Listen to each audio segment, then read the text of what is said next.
Hi everyone and welcome to another video on my channel. I'm so glad you're here with me today because we're going to talk about a case that is not only tragic but also very disturbing and still raises many questions today. Today we're going to look at the story of the Stockdale family and the double murder that rocked a small town in the state of Ohio. This case gained national attention not only because of the brutality of the crime, but also because the family was known from the reality show Wife Swap.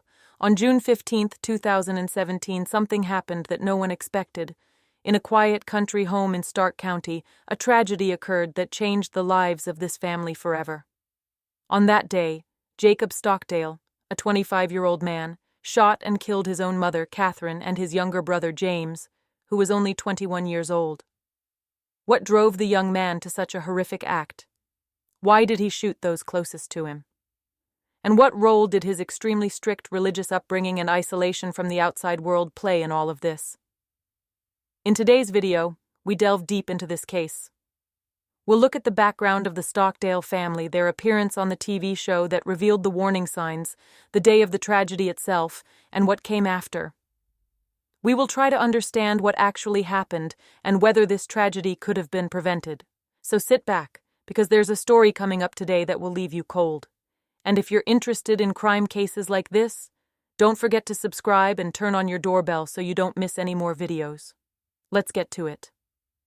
To really understand what happened, I need to take you through the life of the Stockdale family first, because this was no ordinary family. This was a family that lived by very specific and strict rules, that created their own little world apart from modern society. A conservative Christian family living a very isolated life. The Stockdale family lived in a remote rural area between Stark County and Tuscarawas County, Ohio, specifically near the small town of Bolivar and Beach City. When I say rural area, I really mean rural. A working farm where time seemed to stand still and where the modern world had no access. Timothy and Catherine, whom everyone knew as Kathy, were married in the year 1985. They both shared deep Christian convictions and a vision of how they wanted to raise their future children. It wasn't just their faith that told them how to live. It was their entire philosophy of life that influenced every decision they made. Kathy was a woman who was fully committed to her home and family. She was the one who was at the center of the daily life of this household. She believed in natural health, organic farming, and a holistic approach to life. For her, it wasn't just about religion. It was about creating, as she put it, a loving home and a strong foundation for her 4 sons. Timothy then worked on the farm and led the family band, was a bluegrass guitarist and head of the family in the most traditional sense. What made this family so unique was the extent of their isolation. It wasn't that they just limited their time in front of the television or the internet. They didn't have those things at all. No TV, no internet, no cell phones for the boys. The outside world was considered dangerous, something that could damage their sons' purity and faith. Imagine growing up in the 21st century without any exposure to modern technology, without social networking, without movies, without what their peers considered a normal part of life. Parents Timothy and Catherine had 4 sons during their marriage. They had 4 sons. The oldest was Calvin, followed by Charles, then Jacob, and the youngest was James, who was born in the year 1996. Interestingly, James was born at home in Canton, Stark County. Even his arrival into the world was not without the family philosophy of a natural and traditional approach to everything. Each of the boys had a role to play in the family, and all were raised under the same strict rules. There was no exception, no room for individuality or deviation from family values. All 4 brothers grew up in the same environment, learned the same things, and lived the same way of life. The family formed a bluegrass band, but the Stockdale family wasn't just known for their isolated lifestyle. They had something that united them and also made them known in their community: music. The Stockdale family band wasn't just family entertainment. It was a real bluegrass and gospel band that performed publicly. Timothy led the band and played guitar. Calvin played banjo, Charles played mandolin, Jacob became a fiddler, or more accurately a fiddle player, and the youngest, James, played bass. They began performing publicly around the year 2006 and quickly built a reputation as a talented family band. They played traditional bluegrass, gospel, and added down-home comedy and stories to their performances. Their shows weren't just about the music. They were also about sharing their faith and values. For the Stockdales, music was a form of Christian ministry, a way to spread their message while keeping the family together. They performed throughout Ohio and surrounding states. They played regularly at places like the Lions Lincoln Theater in Massillon, and even became the house band at the Amish Country Theater in Walnut Creek, Ohio. They have played at church events, theaters, country fairs, community concert series, and fundraisers. Their repertoire included classic bluegrass tunes such as Back Up and Push and Country Life, and they performed traditional family harmonies with traditional instruments. The band has released several CDs of bluegrass and gospel material. They weren't just amateurs playing for fun. They were serious musicians who were winning contests and gaining recognition in the bluegrass community. Extremely strict education, homeschooling, no TV, video games, or modern music. Now we get to the heart of how this family really functioned.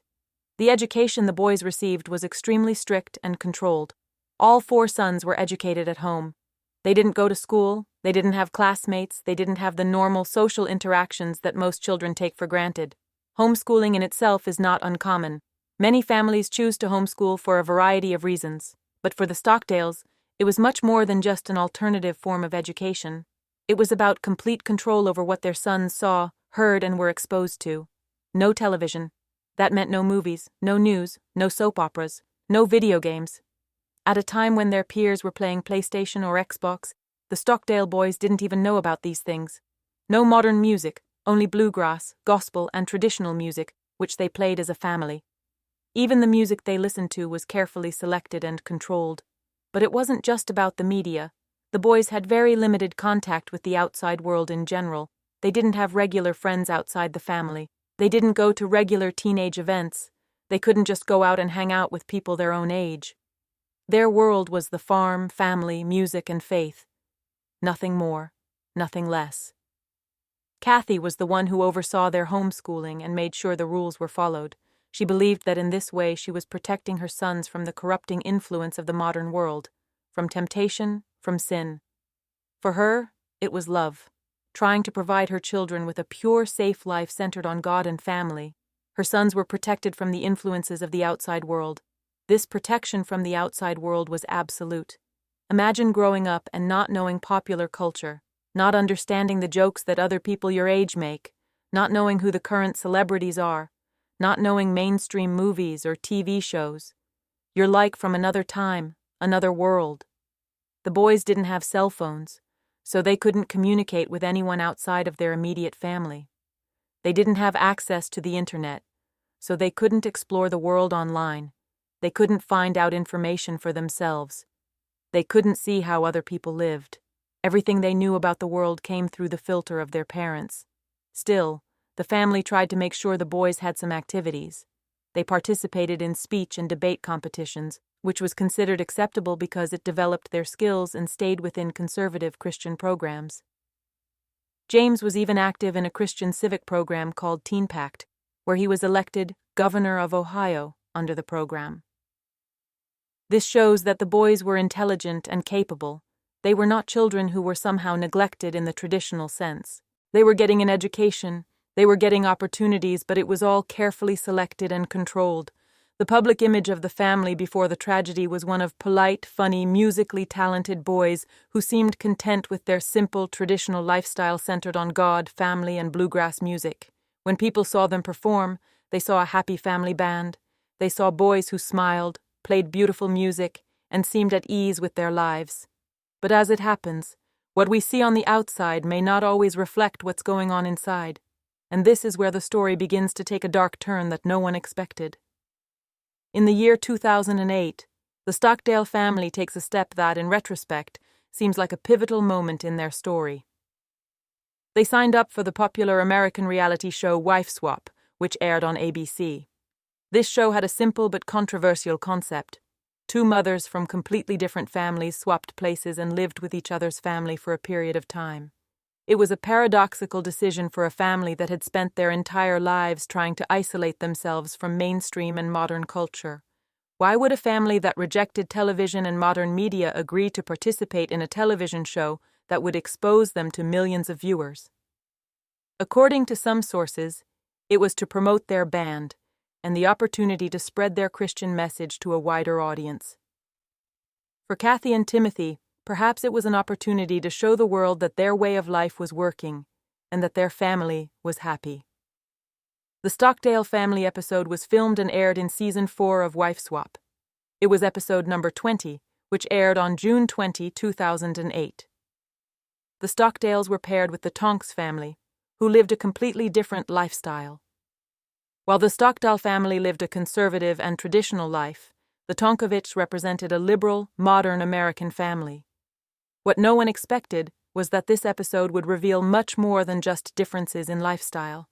It became a window into the world that the Stockdale family had so carefully protected from outsiders' views. And what transpired was disturbing. Exchanged wife Lori Tonko described Jacob as emotionally distraught. Lori Tonkovich was a woman who came into the Stockdale household and immediately ran into a wall of strict rules and restrictions. But what struck her most was not the absence of television or the strict daily schedule. It was the emotional stasis of the boys, especially Jacob. Lori later described in interviews that Jacob seemed extremely anxious and emotionally unstable. It wasn't just the normal stress of being on camera or having a strange woman in their house. It was something deeper, something that immediately disturbed Lori as a mother and as a person. When Lori began to establish her own rules, a show format where the switched wife had to live by the host family's rules for a week and then establish her own rules for a week, Jacob reacted in a way that was alarming. It wasn't just dissatisfaction or disapproval. It was genuine anxiety, panic, and emotional breakdown.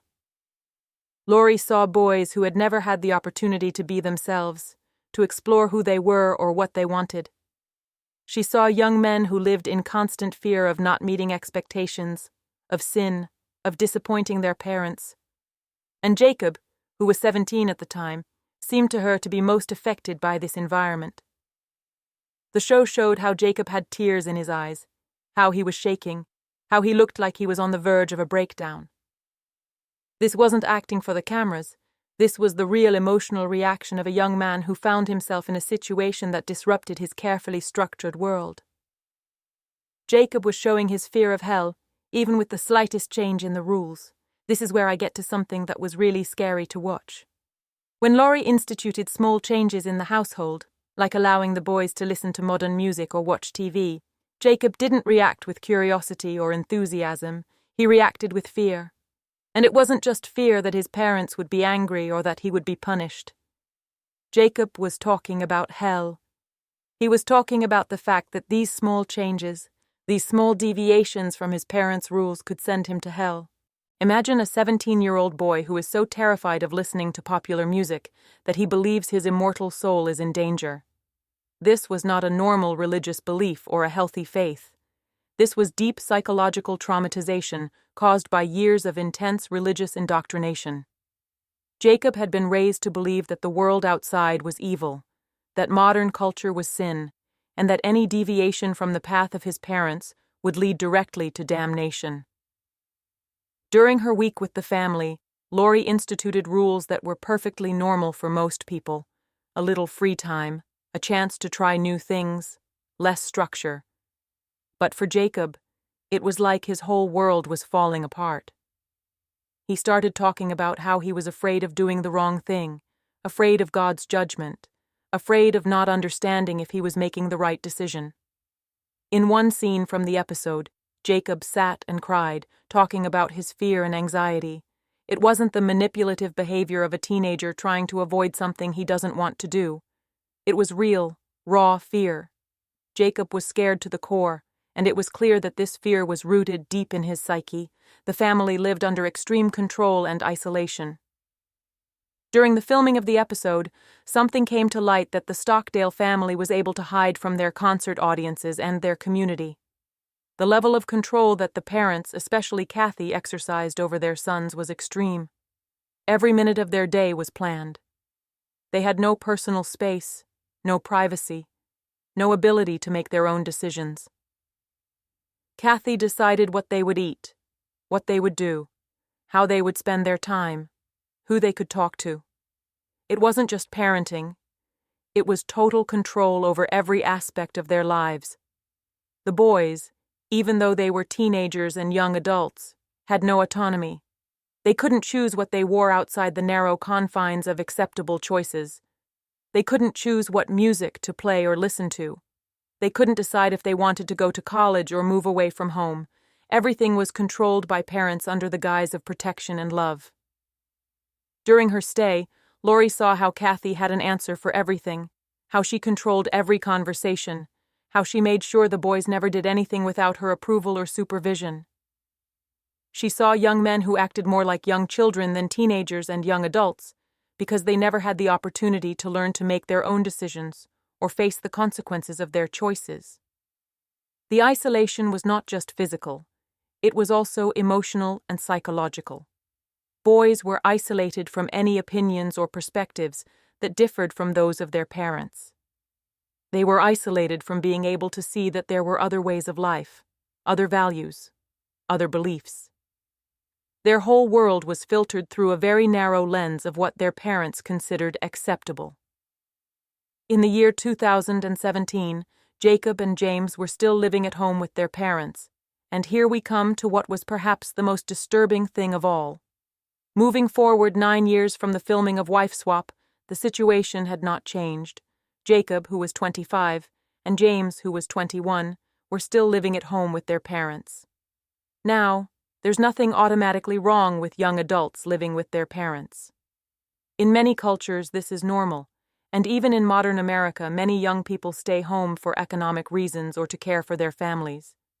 But in the case of Jacob and James, it wasn't about economics or choice. It was a continuation of a pattern of control and isolation that began in their childhood. Calvin and Charles, the older brothers, eventually moved out and started their own lives. This shows that it was possible to break away from the family, that there was a way out. But Jacob and James stayed. Maybe it was because they were the youngest and felt more pressure to stay. Maybe it was because their psychological bond to their family was too strong to break. Maybe they just didn't know how to live any other way. In the year 2017, Jacob was a grown man in his mid-20s. He was at a time in his life when he would be discovering who he was, building a career, perhaps starting a family of his own. Instead, he was still living on his parents' farm, still playing in the same family band, still living by the same rules that had been imposed on him as a child. James was younger, but still an adult. He was supposed to be in college or starting his career, experiencing the independence of young adulthood. But he, too, was still at home, still under his parents' roof and rules. No outsider could see what went on behind the closed doors of that house. When the family performed, they still looked like that happy, talented bluegrass band. They were still smiling, still playing beautiful music. But underneath the surface, as the Wife Swap episode 9 years earlier had shown, there was tension, there was anxiety, there was fear. Lori Tonkovich spoke publicly after the episode aired about her fears for the boys. It wasn't just part of the show's promotion. It was a genuine concern from a woman who had spent 2 weeks with this family and saw something that made her uneasy. She expressed her hope that the boys would find a path to greater freedom, and that they would be able to explore the world beyond the limitations that had been placed on them. But as it turned out, that freedom never came for Jacob and James. The patterns established in their childhood continued into their adulthood, and as we will soon see, the consequences of those years of control and isolation were devastating. That Thursday began like any other day in the Stockdale household. The sun was rising over a rural Ohio farm, and Timothy Stockdale was preparing for his workday. He left the house in the morning, as he regularly did, and went to work. Little did he know that when he left the house, it would be the last time he would see his family as he knew it. Timothy was the head of the family, the one who provided financially for the household. While Kathy stayed at home and took care of raising her sons and running the household, Timothy went to work to ensure the family had the means to live.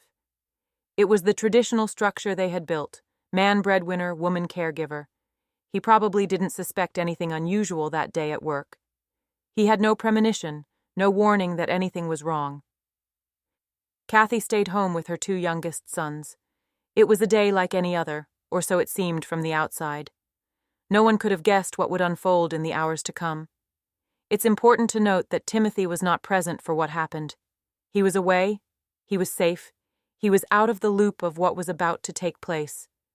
And it is his absence that is crucial to understanding the timeline of the events of that day. The house was only with Kathy and the boys at that moment. the police received a silent 911 call. Sometime during the day, a strange call came into the 911 line. It was not a normal call for help where the caller is yelling or explaining the situation. It was a so-called silent call. Someone dialed 911, but there was no voice on the other end of the line, no explanation, no cry for help. Emergency operators are trained to take these calls very seriously. A silent call can mean many things: someone who is in danger and cannot speak, someone who is injured and cannot communicate, or a technical malfunction. But in any case, it requires an immediate response. You can't just ignore a call where someone dials 911 and then nothing happens. The call was on hold, which means the connection was broken. The operator probably tried to call back the number from which the call came, but got no answer. This is standard procedure.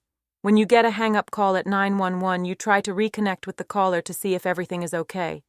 But when you fail to connect back, you need to send a patrol to the address from which the call came. You can't risk someone needing help and not being able to communicate. So the dispatcher immediately dispatched a deputy from the Stark County Sheriff's Office to the Stockdale address.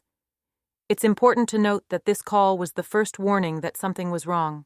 Someone in the house dialed 911. Was it Jacob? Was it Kathy?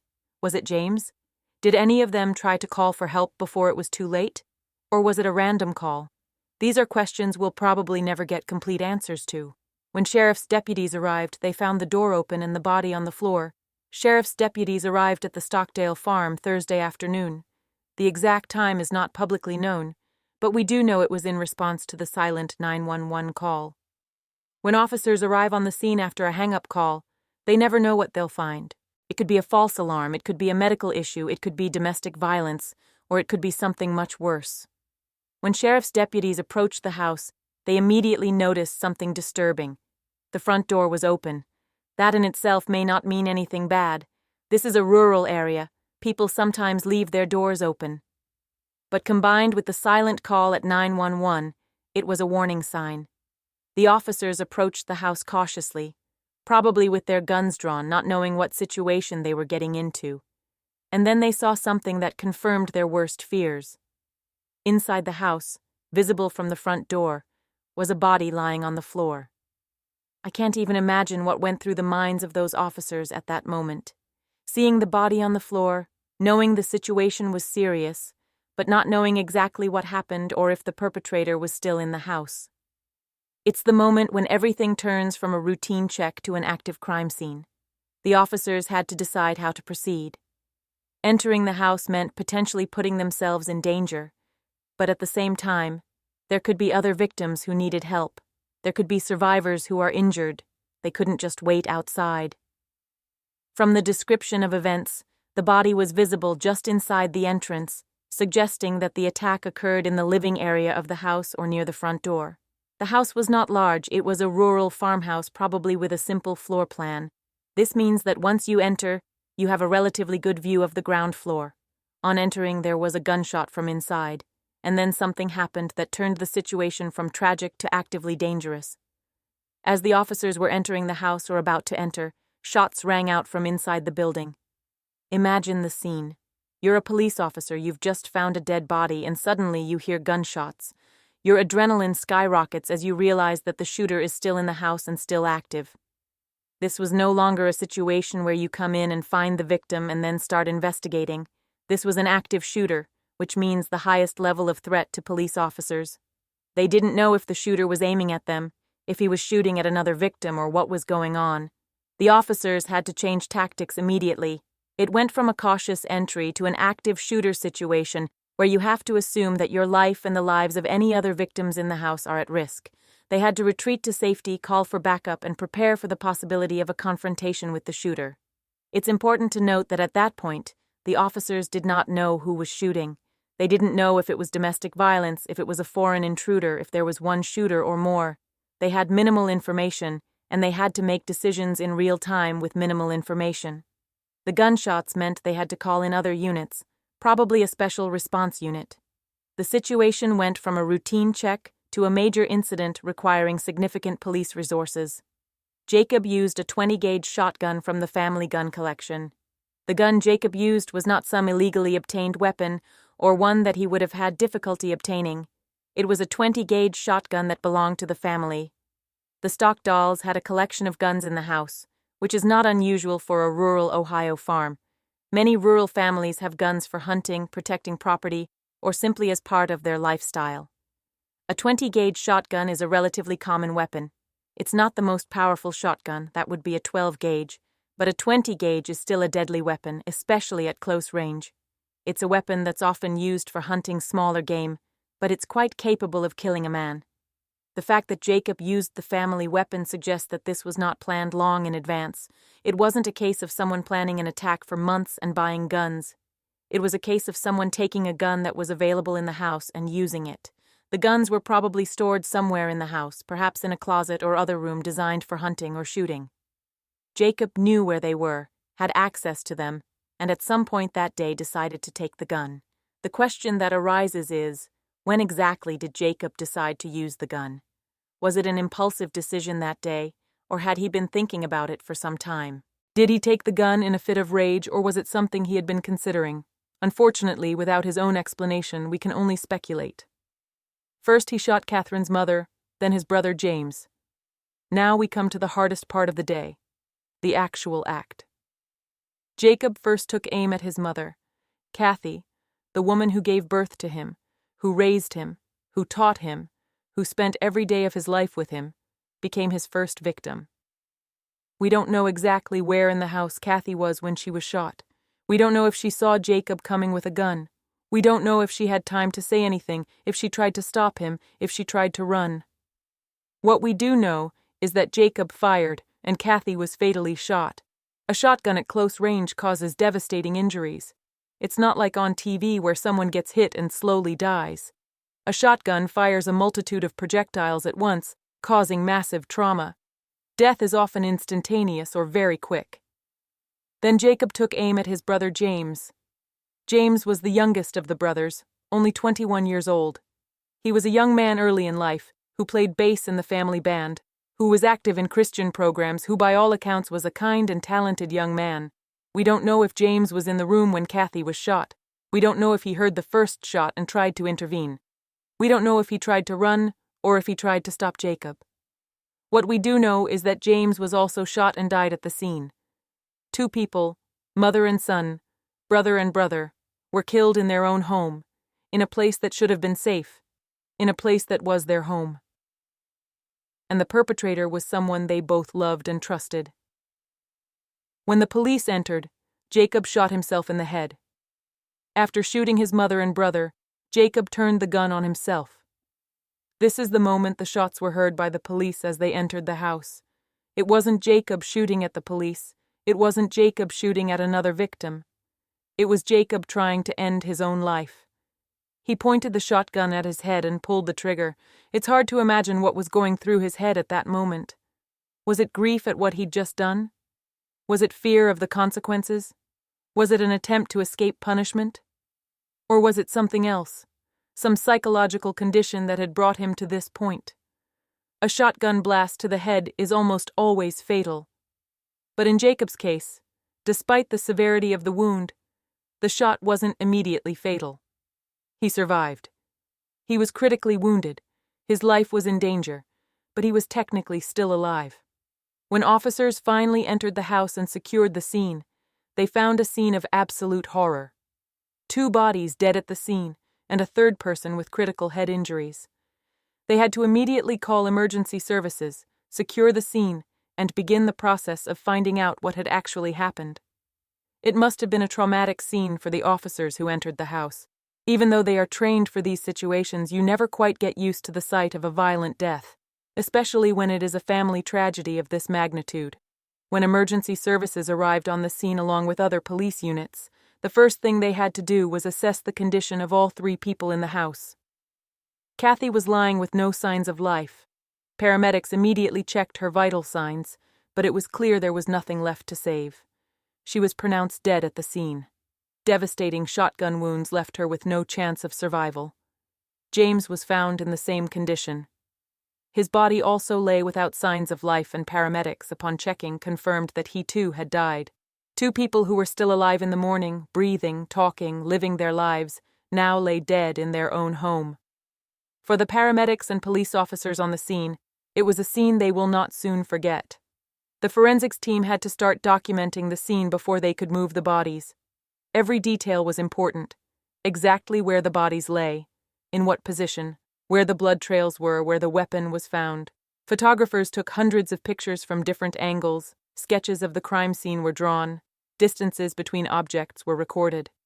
The Stark County coroner was called to the scene to officially pronounce the deaths of both victims and begin the process of determining the exact cause of death. While it was clear that gunshot wounds were the cause, a thorough investigation was necessary to determine all the details: how many wounds each victim had sustained, the distance from which the shots were fired, the trajectory of the shots. Investigators also had to ensure that the crime scene remained untouched for further analysis. This meant marking the entire area as a crime scene, preventing anyone from entering except authorized personnel, and beginning to collect evidence. Every shell casing, every trace of blood, every fingerprint could be important in understanding exactly what happened. Jacob was found with critical injuries but alive. While Kathy and James could no longer be saved, the situation with Jacob was very different. He was lying with a massive head wound, an injury that would be instantly fatal in most people. But by some miracle, or perhaps an unfortunate coincidence, he still showed signs of life. Paramedics immediately began working to stabilize his condition. Shotgun head trauma is one of the worst types of trauma that paramedics can face. Massive bleeding, brain damage, risk of death within minutes. They had to work quickly and efficiently to give Jacob any chance of survival. He was given immediate first aid on the spot. Stopping the bleeding was priority number 1. Paramedics applied pressure bandages, secured his airway, and prepared him for transport. Every second was critical. The longer he remained on the scene without medical attention, the less chance he had of survival. An air ambulance or an ambulance with full trauma equipment was called. Jacob had to be transported as quickly as possible to a hospital with a trauma center that had the capacity and expertise to handle such serious injuries. This was probably Altman Hospital in Canton or another large trauma center in the area. During transport, paramedics fought for his life. They monitored his vitals, kept him stable, and prepared the doctors at the hospital for what was to come. They called ahead with information about the type of injury, the patient's condition, and the estimated time of arrival so that the trauma team would be ready and waiting. For the investigators, Jacob's survival was a complicating factor. On one hand, they had a clear perpetrator. Jacob was found at the scene with a gun. But on the other hand, they couldn't talk to him, couldn't interview him, couldn't get his version of events. They had to investigate as if the perpetrator was unavailable, while preparing for the possibility that if he survived, they would have to charge him. No prior criminal history of the family. When investigators began to examine the Stockdale family's background, they came across something that was almost uncommon in domestic violence cases of this magnitude: an absolutely clean record. The family had no criminal history. Neither Timothy, Kathy, nor any of the boys had ever been arrested, charged, or convicted of any crime. They checked databases at the local, state, and federal level. No arrest records, no warrants, no probation. The Stockdale family was completely above reproach in the eyes of the law. They didn't even have any traffic violations that would indicate any problems with authority or the law. This was surprising because in most family murder cases you find some history. Maybe a previous arrest for domestic violence, maybe alcohol or drug problems, maybe other violent incidents. But in the Stockdale case there was nothing. They were model citizens in the eyes of the law. Investigators talked to neighbors, people in the community, people who knew the family from their musical performances. They all said the same thing. They were nice people, a talented family, polite and respectful. No one ever saw signs of violence. No one ever heard arguments or screaming from their house. No one had any reason to think anything bad was going on. That made the case even more mysterious. When you have no history of violence, no warnings, no previous incidents, it is much harder to understand what led to such an extreme act. Investigators couldn't say, "Well, we saw this coming because there was a history of problems." There was nothing like that. No previous calls to the police for domestic violence. The next thing investigators checked was the records of calls to police from the Stockdale address. In many domestic violence cases, You'll find a 911 call history, neighbors reporting arguments, family members calling for help, wellness checks requested by concerned friends. But when they went through all the records from the Stark County Sheriff's Office, they didn't find a single call from the Stockdale address related to domestic violence. There had never been a call to the police about an argument, never an incident that required police intervention. Until the day the silent 911 call came in, the police had no reason to pay any special attention to that address. This is significant because domestic violence usually has an escalating pattern. It starts with verbal abuse, then maybe pushing or shoving, then maybe less physical violence, and it escalates over time. And often during this escalation, someone will call the police, either the victim or a witness. But there was no escalation at the Stockdale home that the police noticed. Investigators also contacted police departments in surrounding jurisdictions to make sure they hadn't missed any incidents. Perhaps the family was stopped somewhere else, perhaps the incident was in another city, but even there they found absolutely nothing. No records, no interactions with police, nothing. They also talked to dispatchers who had been on duty in previous months and years, asking if they remembered any calls from that area that might be relevant. But no one could recall anything unusual. The Stockdale's address was not on any list of problem households, nor was it flagged in the system as needing special attention. No known mental health records. When investigators began looking for possible explanations for Jacob's actions, one of the first places they looked was mental health records. Did Jacob have any diagnosed mental illness? Had he been treated by a psychiatrist or psychologist? Was he taking any mental health medication? The answer to all of these questions was no. According to all available records, Jacob had never been diagnosed with any mental illness. He had never been hospitalized for psychiatric problems, had never been in therapy, had never been prescribed antidepressants, antipsychotics, or any other mental health medication. That doesn't mean Jacob hasn't had mental health issues. It just means he's never been officially diagnosed or treated. In an isolated family like the Stockdales, where there was a distrust of the outside world and modern medicine, it is possible that even if Jacob had symptoms of mental illness, the family would not have sought professional help. Investigators contacted local hospitals, mental health clinics, and private practitioners in the area.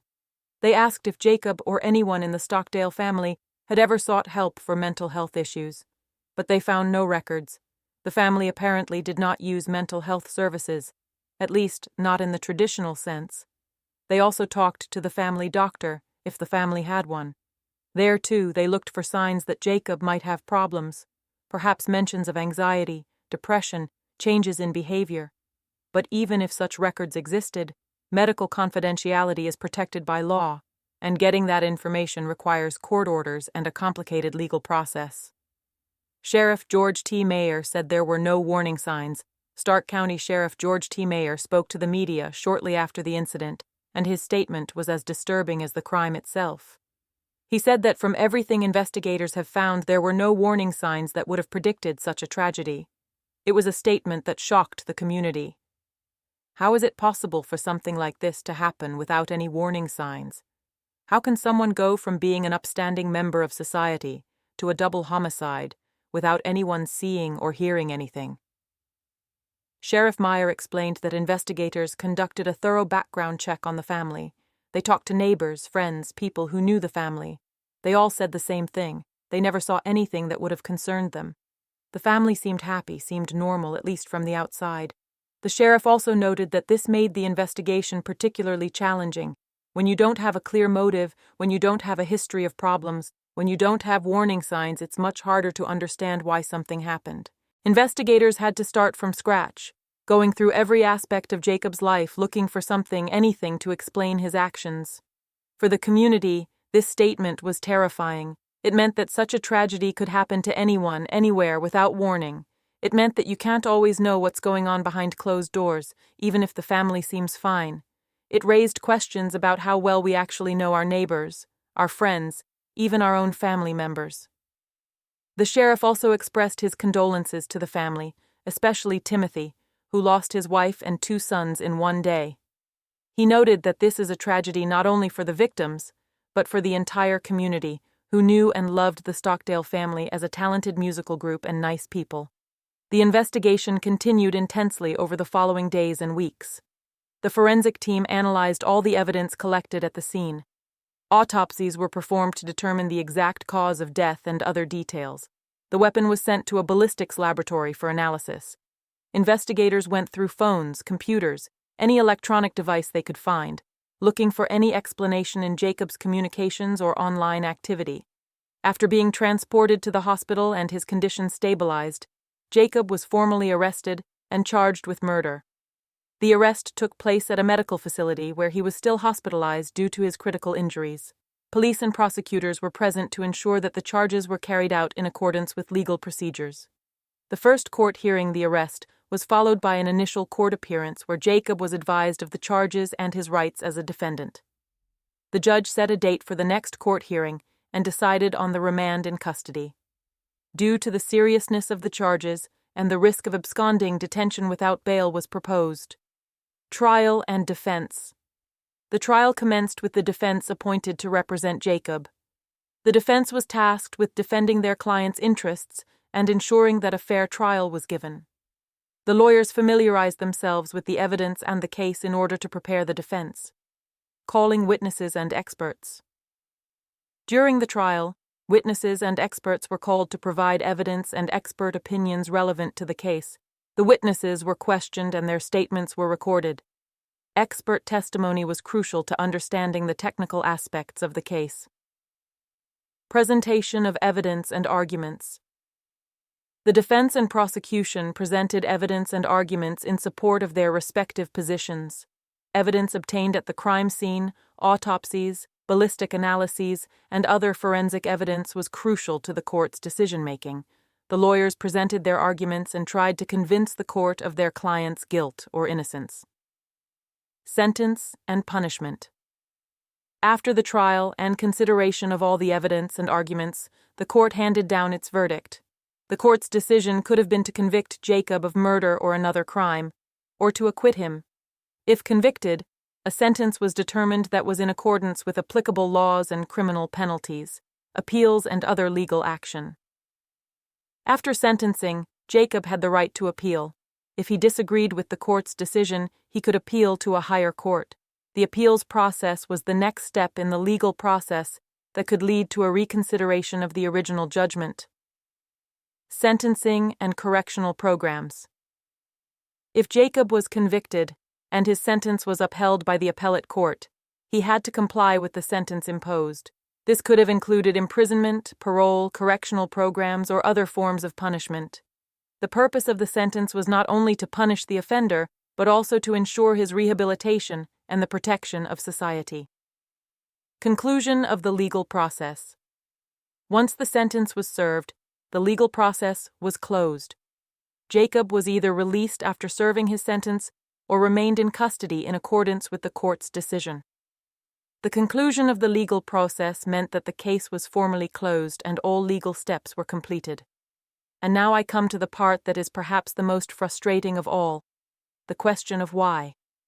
Why did Jacob do what he did? What drove him to commit such a horrific act? And this is where we hit a wall. No official motive has ever been established.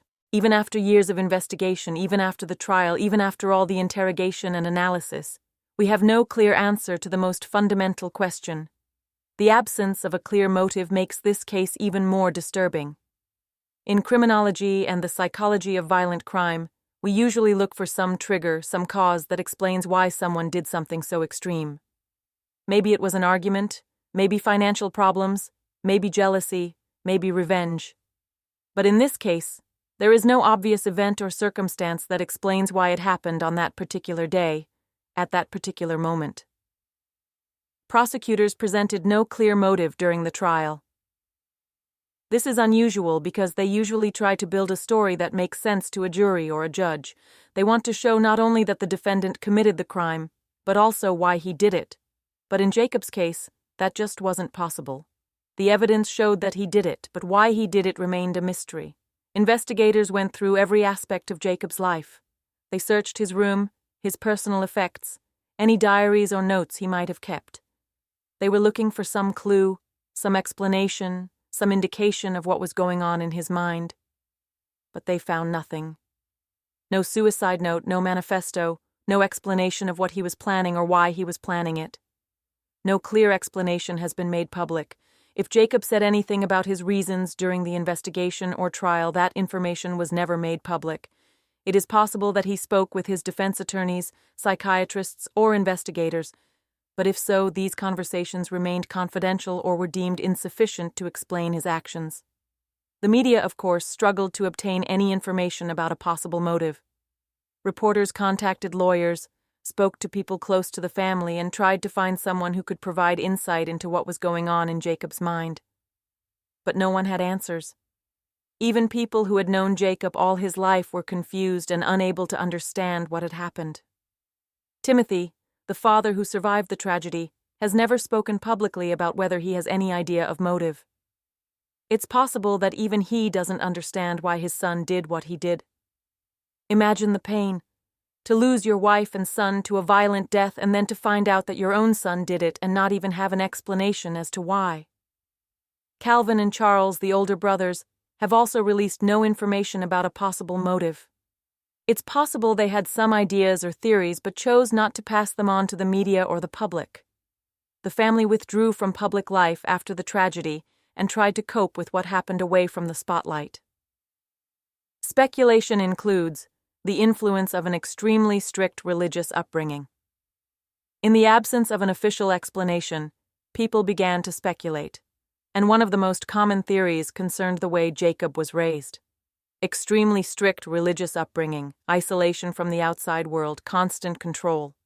Could these factors have contributed to what happened? Some psychologists and family dynamics experts who have commented on the case in the media have suggested that this type of parenting can have serious psychological consequences. When you grow up in an environment where every aspect of your life is controlled, where you are not allowed to develop your own identity or make your own choices, it can lead to deep frustration and anger. Imagine you are a 25-year-old man, but you still have no control over your own life. You can't decide where to live, what to do, who to associate with. Your parents make every decision for you. For some, this might be unsustainable. It could lead to feeling trapped in your own life. The religious component adds another layer of complexity. When you're taught that any little deviation from the rules can send you to hell, that you have to live exactly a certain way for God to accept you, it creates tremendous psychological pressure. You live in constant fear, in constant anxiety about your eternal salvation. Some people have argued that Jacob may have reached a breaking point. Maybe after years of living under this pressure, after years without freedom or autonomy, something in him snapped. Perhaps he saw his parents, especially his mother, as the source of this suffering and acted in a moment of despair or anger. But this is only speculation. We have no direct evidence that this was the motive. Jacob never said, "I did it because of the way I was raised." It's a theory that makes sense to some people, but it's not supported by the facts. Maybe an undiagnosed or untreated mental illness. Another major theory concerns mental health. Even though Jacob was never formally diagnosed with a mental illness, that doesn't mean he didn't have one.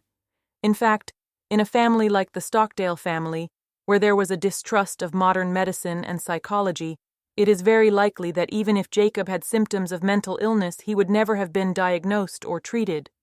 The psychiatrists and psychologists who followed the case speculated on various possible diagnoses.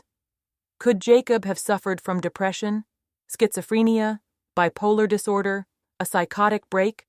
Without a proper examination and evaluation, it's impossible to say for sure. Depression is a particularly likely possibility. Someone who lives in isolation, with no social contacts, no sense of purpose or future, can easily slip into depression.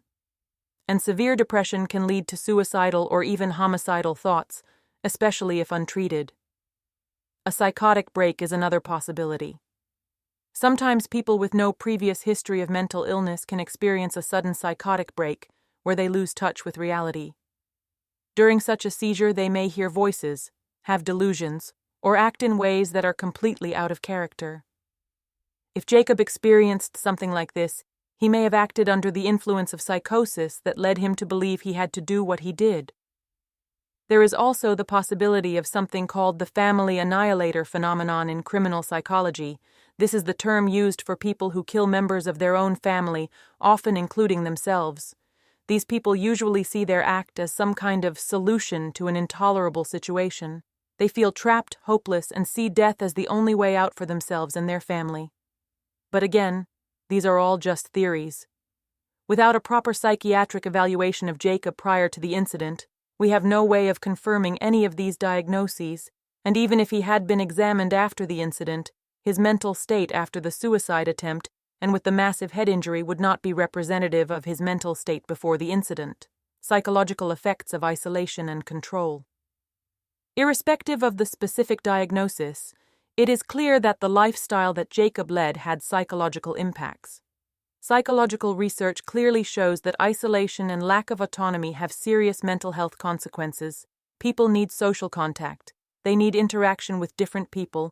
They need opportunities to form relationships outside their immediate family. When you are isolated, when your entire social world is limited to the same few people, it can lead to feelings of loneliness, alienation, and depression, even if you are technically never alone. People also need autonomy. They need to feel like they have control over their own lives, that they can make decisions that affect their future. When this autonomy is denied, when someone else makes every decision for you, it can lead to feelings of helplessness and frustration. In Jacob's case, both of these factors were present to an extreme degree. He had been isolated from the outside world for almost his entire life. He had no friends outside of his family, no normal social experiences, and no opportunity to see how other people lived. And he had no real autonomy. His life was controlled by his parents even when he was a grown man. There is also the concept of learned helplessness in psychology. This is a condition where someone who has been repeatedly exposed to situations they cannot control learns that their actions have no impact. He stops trying to change his situation because he believes that nothing he does will make a difference. This can lead to depression and, in extreme cases, desperate acts. Emotional pressure from childhood. Looking even deeper, we must consider the cumulative effect of years of emotional pressure. Jacob wasn't just isolated and controlled as an adult. This was something he experienced his whole life, from childhood onwards. Children who grow up in extremely controlling environments often develop complex psychological problems. They may have problems with trust, with expressing emotions, with forming healthy relationships. They may internalize anger and frustration because they are not allowed to express it outwardly. Imagine growing up in a home where it is not safe to express dissatisfaction or disagree with parents, where any expression of individuality or desire for something different is considered sin or rebellion. What happens to those emotions? Where do they go? Mostly inward.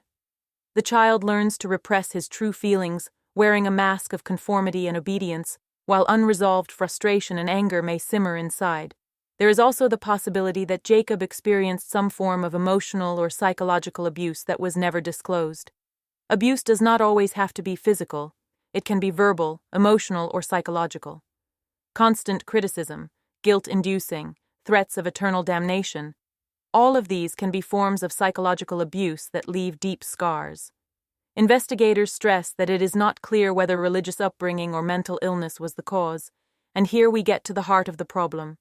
Investigators, psychologists, forensic experts, all stress that we just don't know. It's not clear what the primary cause was. Was it upbringing? Was it mental illness? Was it a combination of both? Or was it something else entirely that we don't even know about? It's tempting to want to find a simple answer. We'd like to say, oh, it was the way he was raised, or, oh, he had undiagnosed schizophrenia. But the reality is probably much more complex.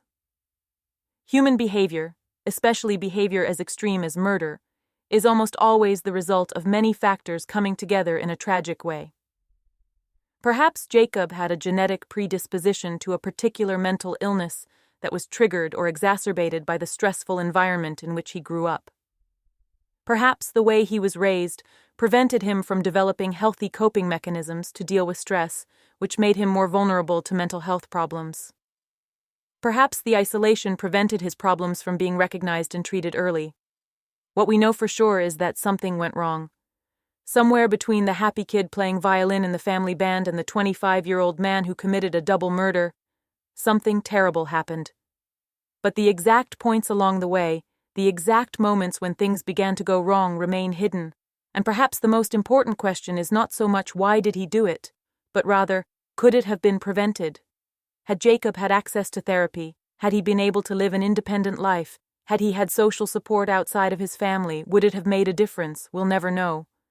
Timothy returned from work that day to a nightmare. Imagine leaving the house in the morning, saying goodbye to your family like any other day, and when you return your wife is dead, one son is dead, and the other son is the one who caused it. It's hard to even imagine that level of trauma and pain. Timothy lost not only his life partner, a woman he had been married to for decades, but also his youngest child. And at the same time he had to face the fact that another of his sons was responsible for their deaths. It's a triple loss. He lost his wife, he lost his son to death, and he lost another son to prison and the crime he committed. How does one deal with something like that? How do you go on with your life when your family, which was the center of your world, has been destroyed in one single day? Timothy not only had to grieve his loss, but also deal with the media, the police investigation, the trial. He didn't have the luxury of private mourning. His family tragedy became a public affair. There are reports that Timothy withdrew from public life after the tragedy. The family, once known for their public appearances, their music, and their presence in the community, suddenly disappeared from the public square. And who could blame him? How could you perform, play music, be in the spotlight when your family has been destroyed in this way? Timothy also had to face the hardest question a parent can ask. Could I have prevented it? Did I overlook something? Should he have done things differently? This survivor's guilt is incredibly heavy and can haunt a person for the rest of their life. Even if you rationally know that you could not have known what would happen, emotionally you are constantly asking what if. Two more sons had to face tragedy: Calvin and Charles. The older brothers, who had already moved out and were living their own lives, had to return to a world that had completely collapsed on them. They lost their mother, the woman who had raised them and cared for them all their lives. They lost their youngest brother, who was murdered, and their other brother is the one responsible. It's an incredibly complicated situation for the siblings. On the one hand, you're grieving for your mother and brother. You feel anger, pain, confusion. But on the other hand, the perpetrator is also your brother, someone you grew up with, played music with, shared memories with. How do you deal with the fact that the same person is both the cause of your pain and someone you may still love as a family member? Calvin and Charles also had to face questions about their own upbringing. They grew up in the same environment as Jacob and James. Why were they able to leave and live normal lives while Jacob stayed and eventually committed this act? Do they feel guilty for leaving? Do they wonder if they could have done anything differently? There is also the question of their relationship with Jacob now. Do they visit him in prison? Have they forgiven him? Or have they cut off all contact? These are incredibly personal decisions that no family should have to make, but which have become their reality. And then there's the relationship with their father, Timothy. How does a family put itself back together when its core has been so brutally destroyed? Can they support each other in their grieving, or are the memories too painful? The family that once played music together and shared such a strong bond must now find a way to exist in this new, painful reality. The case has sparked a debate about the risks of extreme isolation for children. This case has opened up a much broader social conversation about how we raise children and the limits of parental autonomy. Many people have begun to discuss whether extreme isolation of children can be a form of abuse, even when parents have good intentions. Homeschooling itself is a legal and legitimate choice that millions of families make. But this case has raised questions about where the line is between homeschooling and total isolation. Should there be any minimum requirements for social interaction for children? Should someone control whether children have the opportunity to interact with the world outside their family? Child development experts have begun to talk about the importance of exposing children to different perspectives, different people, different experiences. Isolating children from the outside world, they argued, could seriously damage their ability to function as healthy adults. Children need to learn how to navigate different social situations, how to make their own decisions, how to develop their own identities separate from their parents.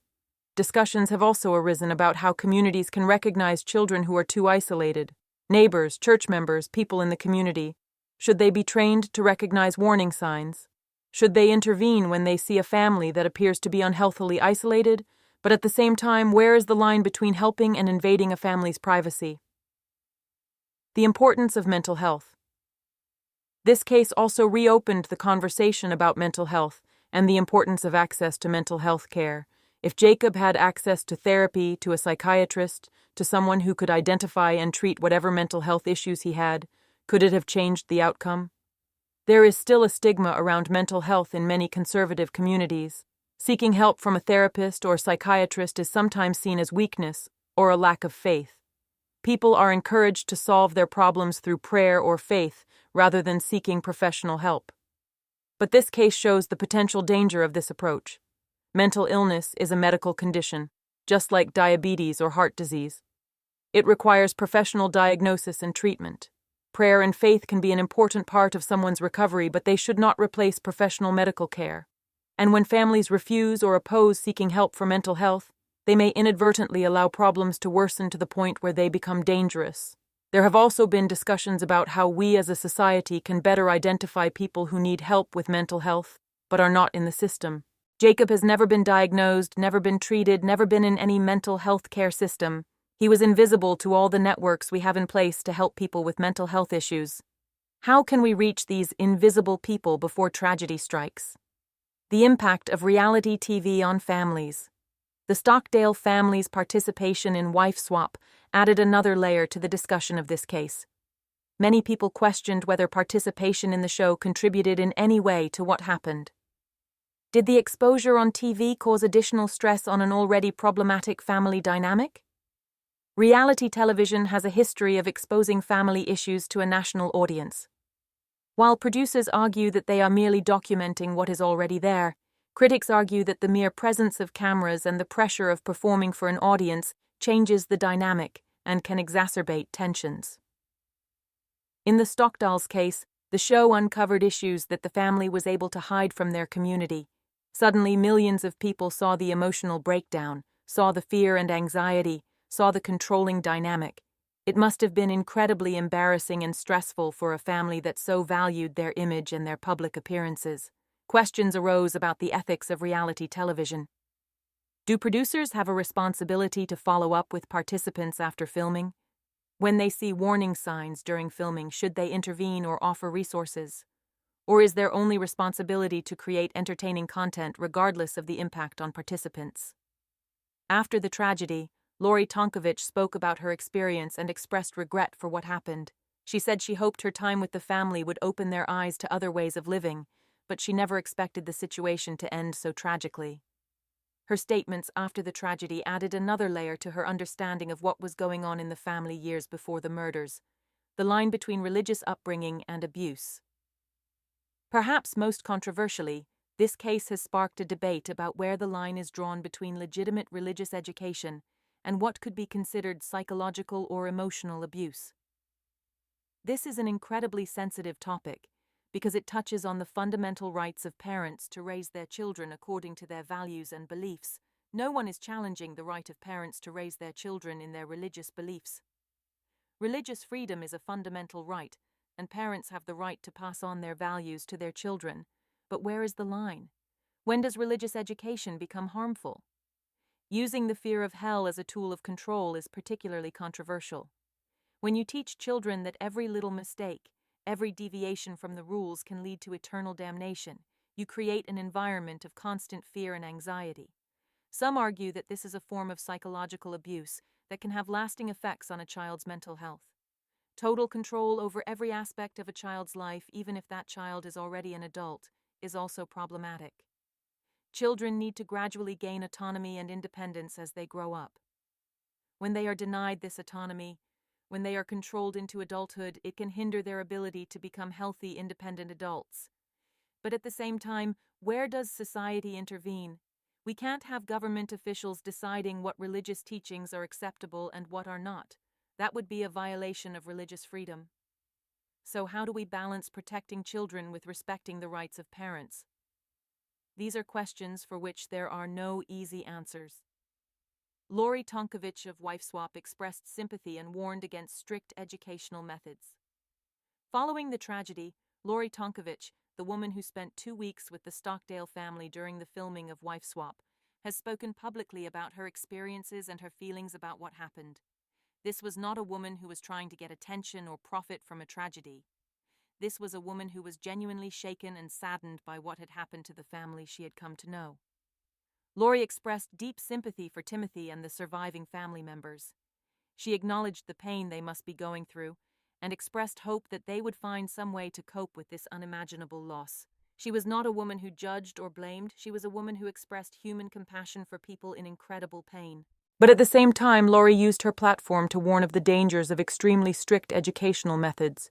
She talked about what she saw during her time with her family, the anxiety, the fear, the lack of autonomy. She expressed her belief that children need a certain amount of freedom and exposure to different experiences to become healthy adults. Lori also spoke about the importance of listening to children and respecting their individual needs and personalities.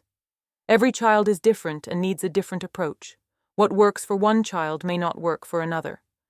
A rigid, one-dimensional approach to parenting that does not respect the individuality of children can be harmful. Her statements added an important perspective to the discussion of this case. She was not just an outsider speculating about what might have been going on in the family. She was someone who had actually been there, who had seen the dynamics firsthand, who had personal experience with the family. And her observations from that time, years before the tragedy, seemed in retrospect like warning signs that unfortunately no one took seriously enough. When I look at this whole case in perspective, I see a deep tragedy that goes beyond the act of violence itself. It is the story of a family who had a vision of how they wanted to live, who had values and convictions that they wanted to raise their children by. Timothy and Kathy were not bad people. They weren't parents who wanted to hurt their children. They believed they were doing what was best for their sons. In their eyes, they were protecting their children from the corruptions of the modern world. They believed that by shielding them from the negative influences of television, the internet, and popular culture, they were raising morally strong, spiritually grounded young men. They wanted their sons to have a better life than what they saw around them, a life focused on family, faith, and tradition instead of materialism and superficiality. And in many ways, they succeeded. They raised 4 talented young men who could play beautiful music, who were polite and intelligent, who had skill and ability. This was not a family where the children were physically abused or neglected in the traditional sense. They had a roof over their heads, food on the table, an education, and parents who cared for them. But somewhere along the way, something went wrong. A good intention became something oppressive. Protection became isolation. Leadership became control. And the result was irreparable. That's the tragic irony of the whole story. Parents who tried to do everything right ended up dead at the hands of their own son, whom they loved and cared for all his life. 2 lives lost. 1 life destroyed. When I count the victims of this tragedy, it's not just 2 people who died. Kathy lost her life, a woman who devoted every day of her life to her family, who had so many years ahead of her, who had so much love and energy to give. Her life was ended violently and prematurely. She will never see her sons grow up, never play music with her family again, never experience the joys and milestones that life brings. James lost his life, a young man who was only 21 years old, who was at the very beginning of his adulthood. He had a lifetime of possibilities ahead of him. He could have married, had children, pursued music, found his own path. But all those possibilities were taken away from him in a single moment of violence. He would never have the opportunity to discover who he could become, what he could achieve, what impact he could have on the world. But there is a third victim, and that is Jacob himself. His life is not ended in a literal sense, but it is destroyed as surely as if he had died. He spends the rest of his life in prison, living with the knowledge of what he has done. Every day he will wake up with the reality that he killed his own mother and brother. Every day he will have to live with the weight, the guilt, the pain. Even if he is released after 30 years, he will be an old man who lost the best years of his life behind bars. He'll have no career, no family, no normal life experience. His identity will forever be defined by this one act. There's no going back, no way to fix it or turn back the clock. His life as he might have lived it is gone as surely as the lives of his victims are gone. A reminder of the importance of mental health and support. If this case has any lesson we can take away, it is the absolute critical importance of mental health and the need for support for people who are suffering. We cannot ignore mental health. We can't pretend that it's not a real medical problem that requires real professional care. How many tragedies could have been prevented if people had access to mental health care? How many lives could have been saved if there wasn't a stigma around seeking help? How many families could have remained intact if someone had recognized the warning signs and intervened early? We need to do better as a society in how we approach mental health. We need to normalize it, we need to make it more accessible, we need to make it something people can talk about without shame or fear of judgment. Seeking help from a therapist should be as accepted as seeing a doctor for a physical problem. We also need to build better support systems in our communities. Neighbors, friends, church members, teachers. We all need to be more receptive to those around us who might be suffering. We must learn to recognize the warning signs of isolation, depression, anxiety. And when we see them, we must have the courage to intervene, to offer help, to connect people with the resources they need. For families who practice homeschooling or live alternative lifestyles, it is especially important to ensure that their children have access to support outside the family. This doesn't mean giving up their values or beliefs. It means recognizing that everyone, especially young people, needs different perspectives, different sources of support, and the opportunity to talk to someone outside of their immediate family unit. Warning against the dangers of extreme isolation. This case stands as a warning about the dangers of isolation in its extreme form. People are social beings. We need contact with others. We need to be part of a wider community. We need exposure to different people and ideas. When we deny this to ourselves or our children, we risk serious psychological and emotional consequences. Isolation does not have to be physical. You can live in a house full of people and still be emotionally isolated. You can be surrounded by family and still feel lonely and disconnected. And this kind of isolation can be just as damaging as physical loneliness. It is important for parents to realize that protecting children from the world is not the same as preparing them for the world. Children need to be gradually exposed to different experiences, different people, different ideas, in order to learn how to navigate this world. If you shield them completely, when they finally enter the world as adults, they will be unprepared and vulnerable. There is a difference between giving a child a strong foundation of values and total control over every aspect of their lives. Children need roots, but they also need wings. They need the stability of a home, but they also need the freedom to explore, to make mistakes, to learn who they are as individuals separate from their parents. The case remains a mystery without a clear explanation of motive. And at the end of it all, we return to the most basic question, why? And the honest answer is that I don't know. No one really knows. We can speculate, we can theorize, we can point to various factors that may have contributed, but the real definitive answer to why Jacob did what he did remains a mystery. And perhaps that's the scariest part of the whole story. There is no clear explanation, no simple story that makes sense. It's just a tragedy that happened that changed the lives of everyone involved, and we're left with more questions than answers. This case reminds us that human psychology is complex. Human behavior is complex. And sometimes, no matter how hard we try to understand, no matter how much we analyze and study, some things remain beyond our understanding. We can't always understand what drives a person to such an extreme act. We cannot always predict who is capable of violence. We cannot always see what is going on beneath the surface. But that doesn't mean we should stop trying. It doesn't mean we should ignore the warning signs or stop looking for ways to prevent future tragedies. It only means that we must accept the limitations of our understanding while continuing to work to create safer, healthier communities. The story of the Stockdale family is a tragedy in the purest sense of the word. It is a story without a happy ending, without a satisfying conclusion, without a clear lesson to make sense of it all. It is just a painful reminder of the fragility of human life and the complexity of human psychology. For those of us watching this story from the outside, it is important to approach it with humility and compassion. It is easy to judge, Easy to say what should have been done differently, easy to point fingers and blame. But the reality is much more complex than simple narratives of guilt and innocence. Thank you for spending time with me on this case. I know it was a difficult story to hear, full of pain and tragedy. But I believe it is important to talk about these cases, not out of curiosity or sensationalism, but because we can gain something from studying them. We can learn to be more attentive to the people around us. We can learn to take mental health seriously. We can learn to recognize the warning signs of isolation and control. If this story has affected you in any way, if it has made you think about your own life or the lives of those around you, then it has value. And if you know someone who might be suffering, who might be isolated, who might need help, please reach out, offer support, be that person who makes a difference. Don't forget to subscribe if you're interested in similar cases, and let me know in the comments what cases you'd like me to cover next time. Thanks for watching, and I'll see you in the next video. Stay safe and be kind to yourself and others.